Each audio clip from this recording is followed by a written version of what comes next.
Hello and welcome or welcome back to my channel. My name is Ali and here I just talk to myself about books and then someone, maybe you, may or may not watch this at a later date. Today I will be doing my March reading wrap up, so let's get started.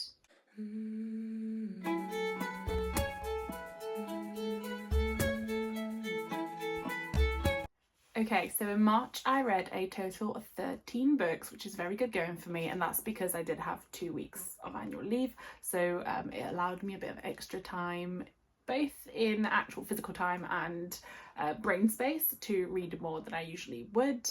I read a total of 5,672 pages, so not an insubstantial amount, and I had one of my best reading months ever with an average of 4.15 stars in terms of ratings, which was very good, and that's because I just read some very good books. So I will tell you all about them now. The first book I read, and I don't have it here with me physically because I left it in Canada for my partner to read, was my only non-fiction of the month, and that was The Other Pandemic by James Bull. That was a book about the rise of QAnon. So QAnon is like a far-right extremist conspiracy theory movement that essentially originated in 2017 on like platforms such as 4chan. It had a particular rise, or I guess a particular kind of a pusher movement during the pandemic in 2020 and 2021, and the book just kind of explores essentially what happened, how it came to be in the first place, how it rose to like the level that it did, why, kind of some of the similarities it has with other kind of like cult-like structures and societies within, and movements within society, also kind of like the impact it has had on like politics, on US society in particular, but also the way it has spread like globally. So it's not a movement that is unique to the United States, it is all around the world, and it was just really interesting to read about in kind of like a non-biased just factual way. So I really love investigative journalism. I've said this before, I've read quite a few books that have been on like various topics from investigative journalists, and I find them really interesting. And I love things like Louis Theroux's TV shows, where he just literally goes and like interviews people but doesn't kind of impose his opinions during the interview. He just like lets them say what the things are, and I just find that really interesting. And this book was very similar in that it kind of did that. It just told factually what happened, and you know, just all the elements of the rise of QAnon. I will say that whilst I really enjoyed it, I did kind of want a little bit more like real life interviews with people who were actually like believers or part of QAnon. I think it lacked that a little bit, so a lot of it was more like abstract, I guess, than it would have been like kind of less first person recounts of the situation. But other than that, it was a very good book, and I really enjoyed it, and I thought it was very interesting, and I would recommend it if that's kind of a topic you want to know a little bit more about. Next, I read an entire series, and that is the Ember in the Ashes series, or the Ember Quartet. So we've got the Ember in the Ashes, we've got the Sky Beyond the Storm, a Reaper at the Gates, and a Torch Against the Night. I hope that's in the right order. But yes, so this story is kind of set in a, I want to say like Roman inspired, but also like a little bit like Middle Eastern inspired fantasy world. A little bit historical, I would say, a little bit dystopian, where there is martial rule at the moment. So there is an emperor that is in charge, and the empire's guards or military is kind of like in charge, and they have suppressed kind of the people of the place. So we follow two main characters, and it's a dual POV story. So we follow Leia, who is an orphan. She is the daughter of some scholars who were part of a rebellion, and they are the group of people that are at the moment most suppressed by the emperor and the empire. And she is kind of living under this martial rule, and she has been in hiding with her grandparents and her brother until the army, I guess the guards, find her, and they take her brother away for treason. So he has now been captured and is going to jail and potentially has a death sentence on his head. So she sets out to try and save him. At the same time, we follow Elias, who is another character. He is one of the most prominent guards. He is the son of a general, and he is very, very good as one of the rising stars within this military academy. However, he harbours the secret in that he is one of the least willing people to be part of this empire. He does not sit well with him what the empire is doing. It does not sit well with him, you know, what he's had to do to be able to like rise within the ranks. So yeah, it's quite interesting. He's a very interesting character, and throughout the 4 books we follow the story a lot, and there is a lot of fantasy mixed into that as well. We've got things like jinn, we've got wreaths, there is like magicians and things like that, and it's really, really good. It's really interesting. I've never really read anything like it, and I don't know why it's taken me so long to read this series, but I really, really enjoyed it. I would say it's like YA for sure, but it doesn't sound like immature or anything like that. They are very like well-developed characters, really interesting and well-developed world as well. So like the world building is really, really good. The pacing's good. Like I couldn't put them down. Like the fact that I managed to read an entire series like back to back is a testament to how good this is. And yeah, like the characters are great. It's also really interesting because even the characters that you know are bad, they end up having like their own experiences told, and you can kind of understand them a little bit better. Not saying you're excusing all the horrible things they have done, and some of them you really don't, like as in some characters just remain horrible because they are horrible, but you can definitely understand why some of the kind of main villains of the story are doing what they're doing and kind of how they've become corrupted by power, etc., and the experiences that have happened to them. So yeah, really, really good series. I would highly recommend it, and yeah, I really, really enjoyed it, so check it out if you haven't already. Next, I read the continuation of another series I have been obsessed with, and that is Stormglass. This is the 4th book in the Poison Study series. However, it's almost like a separate trilogy before then it goes back to those characters that you meet in the first trilogy. So first trilogy we follow Yelena and Valak, and kind of like that story, and I have mentioned that a lot of times before, so I won't go too much into it, but we have Poison Study, Magic Study and Fire Study. This book then follows on from the end of Fire Study. However, we follow a completely different character that we do meet throughout those books called Opal. Opal has a rare kind of magic and is very unsure that she deserves that kind of magic, and that also it's as good as like people are saying. She, again, I don't want to spoil too much, but she has quite an elemental role within the other storyline, and now she's kind of like reluctant to accept the fact that she's been accepted in the academy. You know, a lot of people are saying that she's like a one-trick wonder, and she believes those things, and she feels almost like an outsider and like she doesn't deserve to be there. However, there are these group of people called storm dancers, which essentially catch like the energy of the storms into these like glass baubles, and because she is a glass worker, so you know there's people that like blow up glass and can make like things out of it, she is enlisted to help them out when a lot of their orbs start breaking prematurely and harm the users. So we kind of follow her story, and it's actually, this one really reminded me of Ember in the Ashes, just like the way the story went. It was quite similar to Ember in the Ashes, I would say, but I really enjoyed it actually, and I do really, really like Maria V. Snyder's writing, and I will be very much continuing on with this series. So there's another 2 books within this middle trilogy, and then it goes back to kind of like the Poison Study naming convention of blah blah study, and there's another trilogy. They've also recently Maria V. Snyder has recently also written the original trilogy from the viewpoint of Valak as well. So I do have the first book in that, but I won't be reading it until I have finished the initial 9. And then I believe there's also like a few novellas like dotted around here and there. But yeah, really, really good. The world building was great again. The pacing is good. The characters, great. They've got a lot of depth and are also very kind of engaging and lovable. So yeah, really enjoyed this, and I will definitely be continuing on. Next was the first of 2 book club books that I read. So firstly is a book club I have with my friends from work, and that is If I Had Your Face by Frances Cha. This is a Korean translated, I think. Is it translated? Unsure. But Korea, it's set in Korea anyway. It's set in Seoul, and it follows the lives of 4 women who are kind of interconnected. Like 3 of them are definitely like friends, and then there's another woman as well that kind of is interconnected with them because she is one of their neighbours.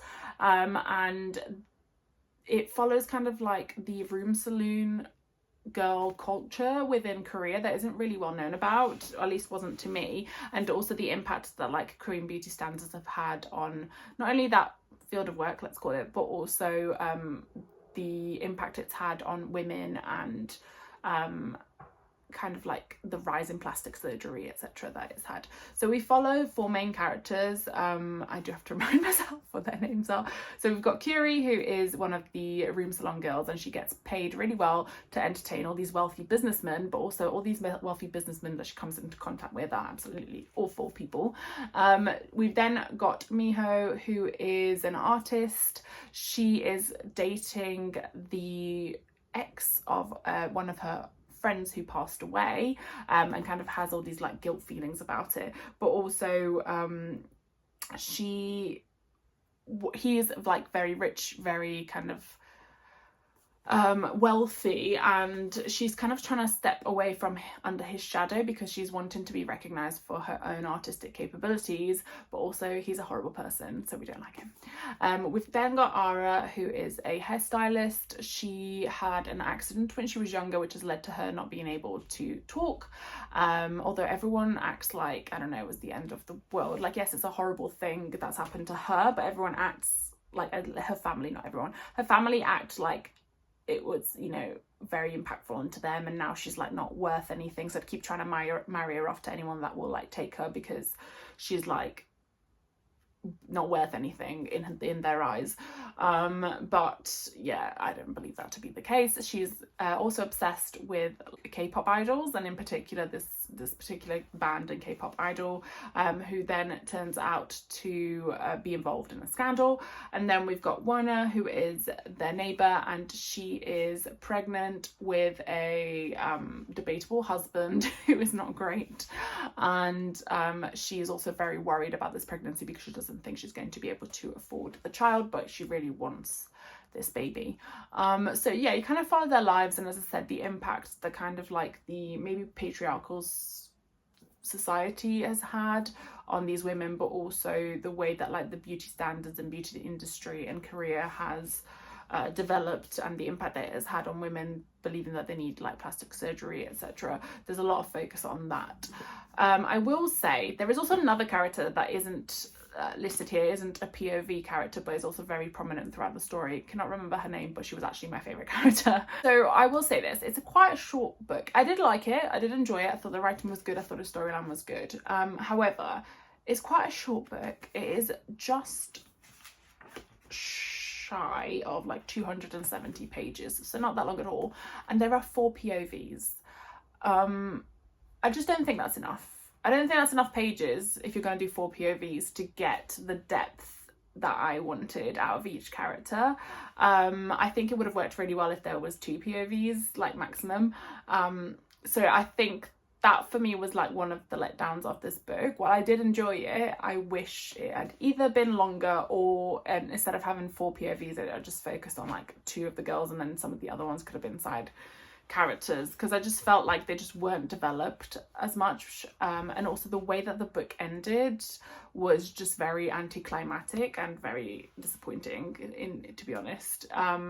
But yes, I still enjoyed it, and I will still recommend people read it, but I will say that I was a little bit disappointed, and also just wish it had given more than it did.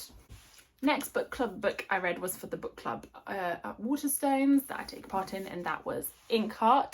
As you will see, this is a different edition to the one I showed last time, and that's because this one matches my other 2. I also really like this cover, but my most prized possession is over there. That is the signed Inkheart that I got in 2003 when it was released as a child and read it and loved. So reread this. I haven't read it in years and years, and I really enjoyed it still. I don't know if predominantly it was because of nostalgia, but I still really liked it. So Inkheart by Cornelia Funk follows Meggie. Meggie loves stories, she loves books, which is pretty good given that her father Mo is a book binder and kind of book doctor, so he like fixes books, etc. They travel around a lot, and that's because of Mo's work, supposedly. But also Maggie's mother disappeared kind of without a trace 9 years earlier, so there's kind of this whole mystery surrounding this, her life, let's say it, and her dad just won't really talk about it. He also stopped reading stories to her, and that is a major plot point that will come in a second. So one night, this mysterious stranger appears at their door, and Meggie overhears him and her father talking, and it just sounds really weird and sinister. So that's when she finds out that Mo's actually got this extraordinary gift, which is to be able to breathe life into stories by reading it out loud. And it turns out that on the night that her mother disappeared, these kind of villainous characters were released from this book called Inkheart, which they are now on the hunt for, following the appearance of this character. It also explains why they have moved around so much, because this character is trying to chase Mo, and so he keeps moving to kind of keep Meggie safe. However, they can't run forever, and at some point his past will come up to him. So that's kind of where we are with this book. As I said, I really enjoyed it. Some of the others in the group had like some commentary about the pacing. I personally really enjoyed the pacing. However, as I said, I'd wonder if that's because of the nostalgia and because I'd read it before, so I knew kind of what was coming. I will say that maybe if I had read it for the first time, it does take a while to like get into like the crux of it. But having said that, I still really enjoyed it. I did find Meggie quite annoying as an adult. I remember reading it as a child and like wanting to be her. I thought her life was so cool. I was like, yes, she's an amazing girl. Now reading it as an adult, I'm like, okay, she's annoying. I should just need to chill out and listen to the adults. But then I remember she's 12 years old, and so it kind of makes sense.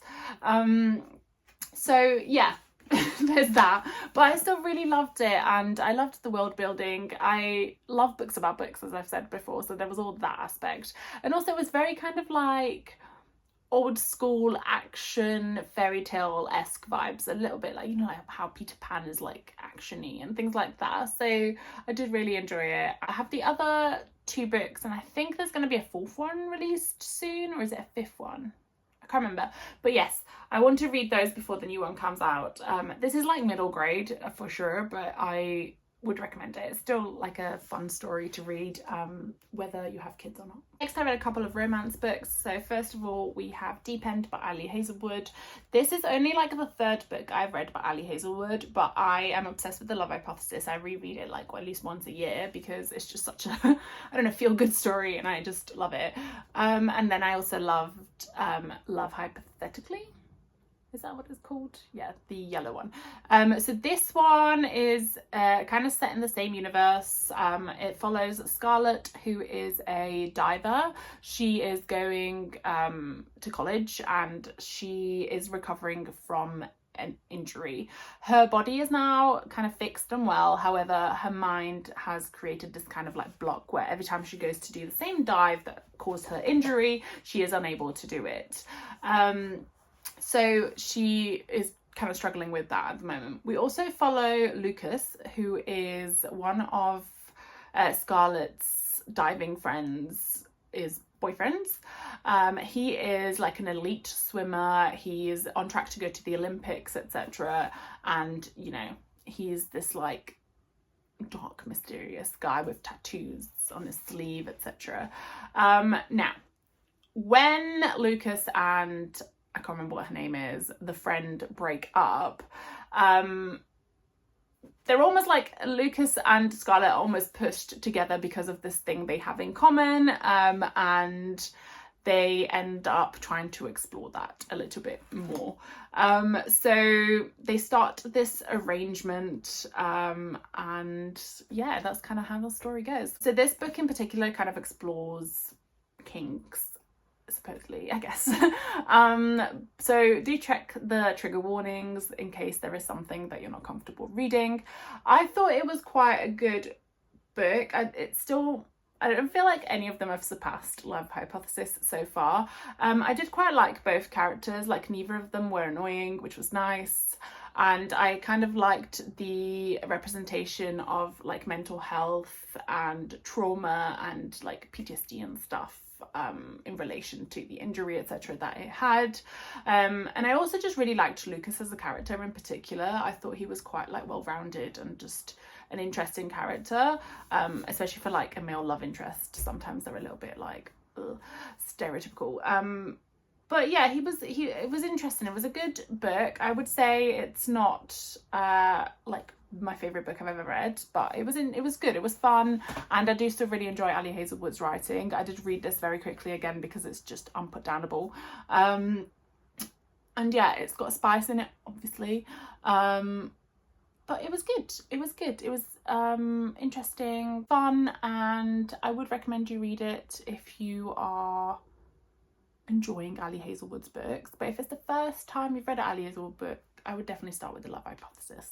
I don't know if it's been too overhyped now that people will start hating it, but I really liked that one. And yeah, this one's good too. But yes, also gutted because when I went to Canada, I saw the Canadian edition of this book, and it had like sprayed edges and also like little drops on like the cover in like the same kind of shiny writing. But obviously I already had a copy, so I wasn't going to buy another one. And next we have another romance book by my favourite romance author ever, and that is First Time Caller by B.K. Borison. I have raved and raved about B.K. Borison's Love Like Farm series, which is just here. I love it. Like, it's just, you know, small town, cute, interconnected. I love how she writes. Like, I have never been like the biggest fan of romance books because sometimes I find them quite disappointing, like in terms of like depth and character development and things like that. But she's never let me down. She has just never let me down. So I was very excited for this book. Also, look at these edges. This was the Works special edition. And yeah, this is part of a new series called the Heartstrings series. So there's going to be a sequel for sure. I think it's going to be trilogy, and or is it 4 books? I can't remember, but you can definitely tell by reading this which ones the next people are going to be about.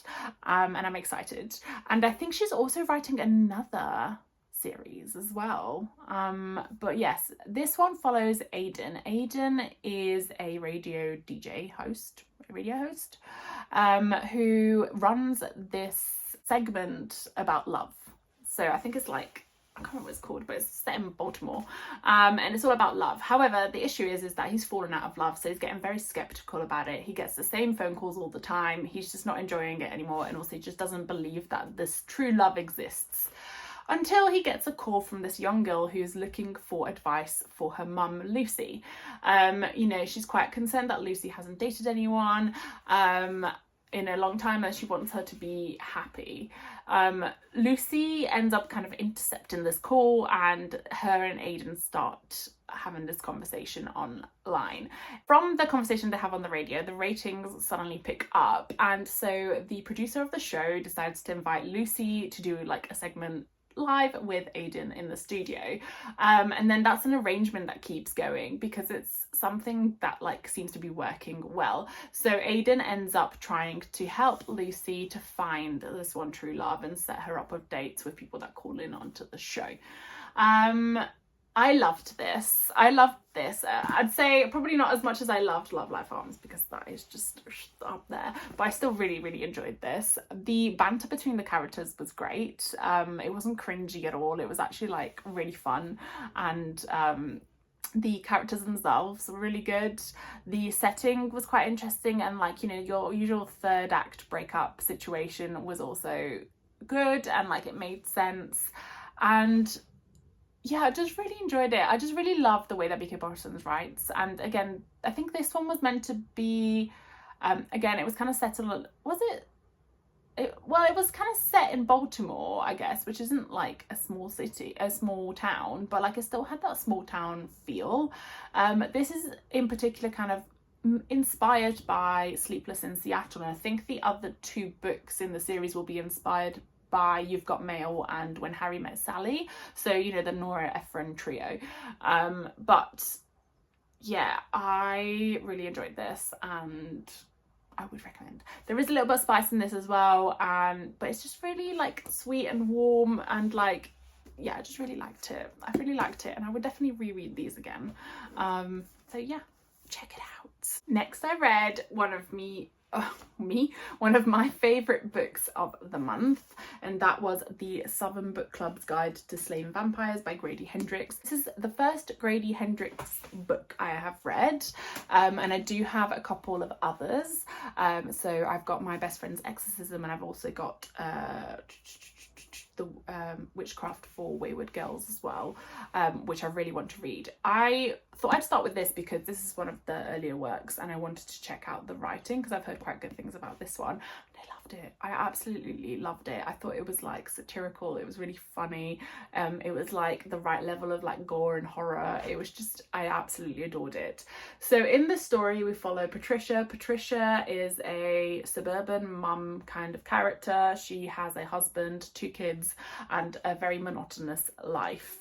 She is bored with everything. However, the one thing that keeps her going is this book club that she attends. Well, actually, no, the initial book club she attends, they always pick these like very, you know, pretentious books, etc. So she never has a chance to read them, and also she just doesn't kind of want to.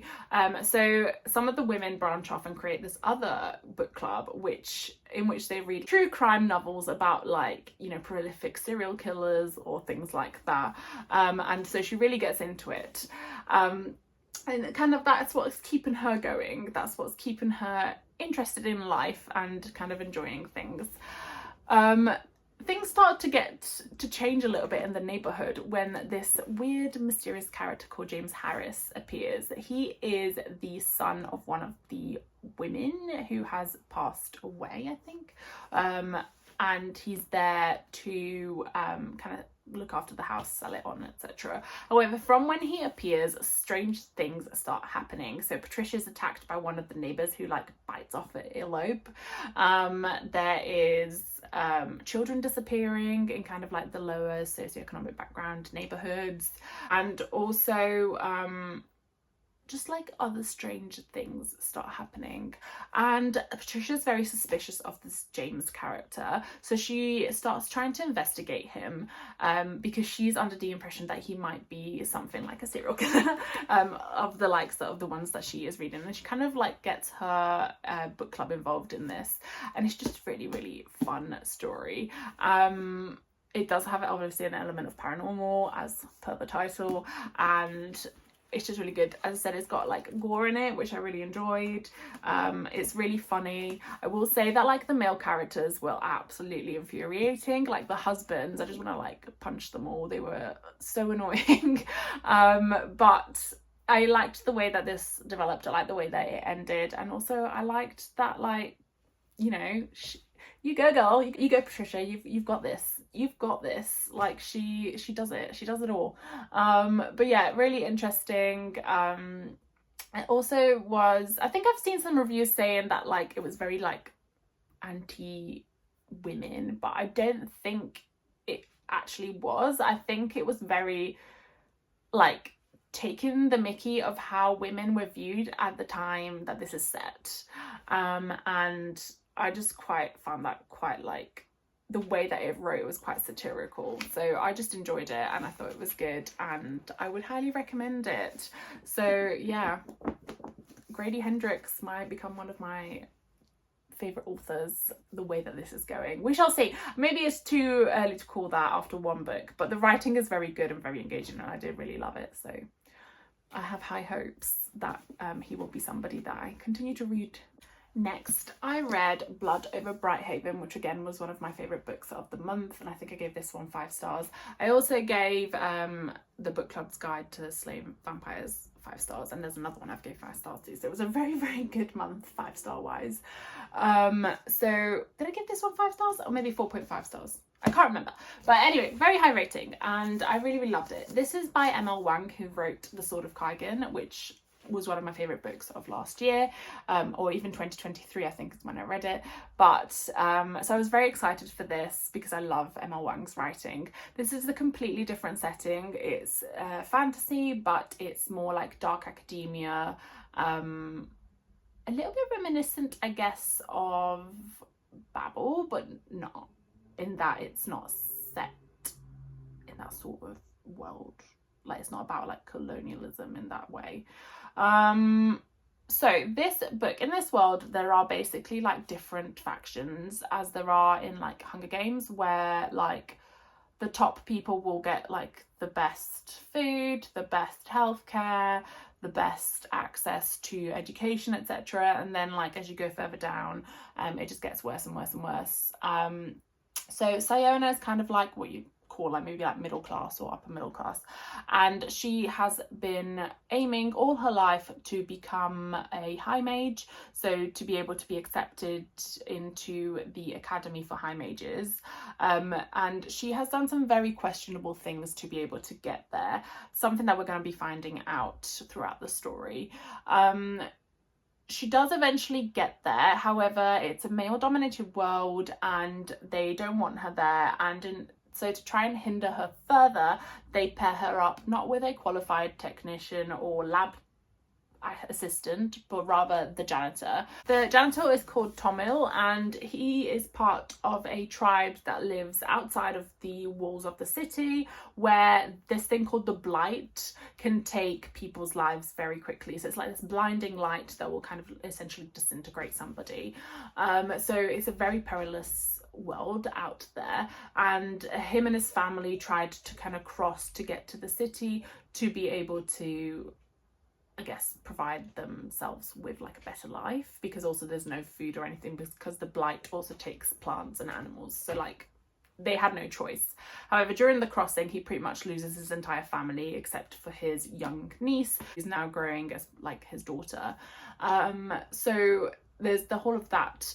Together, him and Sayona start working on trying to find out more about where the energy comes from, and also a way to be able to harness more energy, because the energy that these methods of magic use is used to power like the entire city where they're currently living. However, they find out something quite disturbing, and so they end up kind of like uncovering this very big horrible thing, and it's just a really, really good book. It was very good, very heart-wrenching. It does not have a happy ending, I will say that, so if you're wanting to like read happy endings, this is not the book for you. But it was just so good, and again, I could not put it down. I loved the writing, I loved the world building. We have a little map here, so you can see like this is kind of like the city, which is in this little like globe, and then you've got the kind of like the rest of it around, and yeah, it was just really good, really interesting. It was just a really fun read. I say fun, like there's definitely some very hard-hitting topics in here, and it was heartbreaking at points, and it was really sad, and also really infuriating in some elements, and like how disgusting people can be, and how horrible some of humanity is. But it was a good book in how it did that and how it wrote about those topics, and I just really, really enjoyed it, and I would highly recommend. Please check out M.L. Wang, check out her writing, like she is just amazing, and I'm very much looking forward for any future releases. And last but not least, we have a book, the newest book by one of my favourite authors ever, and that is Dream Count by Chimamanda Ngozi Adichie. Chimamanda Ngozi Adichie is one of my favourite authors. Like, I have read everything she has written so far, and I absolutely loved every single book or booklet or novel or novelette. Oh my god, what are they even called? Novellas. Novellas, I guess. essays. She's done like bound essays, which, you know, she's done one on grief, she's done one on feminism, etc. Very interesting. So this latest book, and also it's signed and it's got spray edges, but also mainly I now have a signed book by Chimamanda Ngozi Adichie.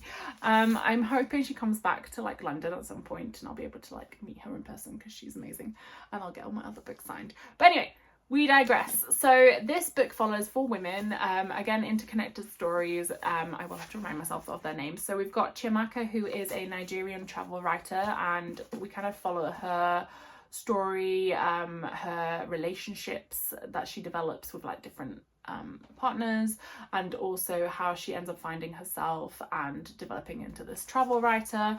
We then follow Zikora, who is Chiamaka's best friend and is a lawyer. She is kind of like betrayed in the worst way by someone that she loves, and she ends up kind of going through a very, very tough time that really impacts her trust in others and also her like ability to be able to cope on her own. We then follow Amegalore, who is Chiamaka's cousin, who again also is from Nigeria, and she quits like her job, I think working in a bank, doing some questionable things at times, but anyway, she quits her job. She's very like successful at what she's doing to kind of discover more about herself, and ends up going, I think, to the United States to do a master's.